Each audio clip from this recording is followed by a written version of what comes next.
ఇక్కడ నిన్నగాక మొన్న పార్లమెంట్ ఎన్నికల్లో నేను గద్వాలకి ఆర్ఎస్ ప్రవీణ్ గారిని గెలిపించాలని చెప్పి ప్రచారంలో భాగంగా ఇక్కడికి వచ్చిన ఆనాడు మీ ఎమ్మెల్యే కృష్ణమోహన్ రెడ్డి ఏం చెప్పినాడు? అన్నా కాంగ్రెస్ పార్టీలో నేనెందుకు చేరతా, నన్ను చేరమంటున్నారు, అవసరమైతే రైలు కింద తలబెట్టి చచ్చిపోతా, కానీ కాంగ్రెస్ లో చేరను అన్నాడు. చెప్పినాడా లేదా? అదే చౌరస్తా. ఏం చౌరస్తా అది? వైఎస్ఆర్ చౌరస్తానా? వైఎస్ఆర్ చౌరస్తాలో మీటింగ్ పెడితే ఇగో ప్రవీణ్ అన్న సాక్షి, నేను ఉంటే వెంకటరామన్న ఉండే, అందరం ఉండే అన్నాడు. ఆయన రైలు కింద తలబెట్టి చచ్చిపోతా రైలు పట్టాల మీద, గాని కాంగ్రెస్ లో పోను అన్నాడు. ఇవాళ ఏమంటున్నాడు? అభివృద్ధి కోసం పార్టీలో పోయిందంట. ఏం అభివృద్ధి కోసం? ఎవరి అభివృద్ధి కోసం? నియోజకవర్గ అభివృద్ధి కోసమా? నీ సొంత అభివృద్ధి కోసం పోయినావా? దేనికోసం పోయినావు?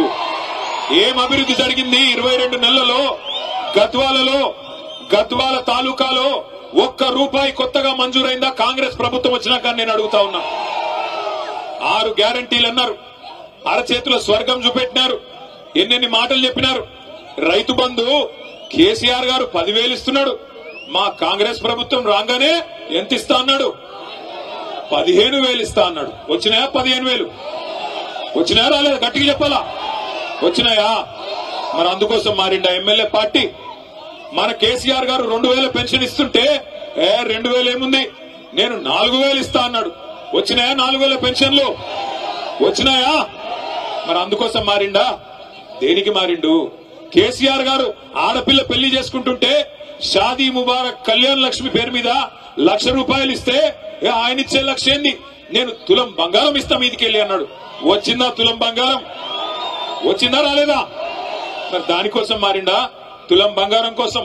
అట్లాగే గుర్తు తెచ్చుకోండి, ఎన్ని హామీలు మా ఆడబిడ్డలందరికీ హామీ ఇచ్చినాడు. నెలకు 2,500 ఇస్తా, అత్తకు 4,000, కోడలికి 2,500 అని మాట ఇచ్చినాడు. వచ్చినాయా 2,500 ఎవరికన్నా? ఆడబిడ్డలు ఉన్నారా ఇక్కడ? ఎవరన్నా ఆడున్నారు? మీకు రావురా అయ్యా? వాళ్ళకు వస్తే వీళ్ళు మొగోళ్ళు సేవకుతారు ఇట్లా. ఆడపిల్లలకు ఎవరికైనా వచ్చినాయా? ఎవరికి రాలే. రాష్ట్రంలో 1,67,00,000 మంది ఆడబిడ్డలు కళ్ళల్లో ఒత్తులేసుకొని చూస్తున్నారు. ఎప్పుడు ఇస్తాడు రేవంత్ రెడ్డి కాంగ్రెస్ ప్రభుత్వం? రాహుల్ గాంధీ వచ్చి పెద్ద పెద్ద మాటలు చెప్పిపోయాను. 2 లక్షలు రుణమాఫీ చేస్తా అన్నాడు. 2 లక్షలు అయిందా? రుణమాఫీ అయిందా కాలేదా?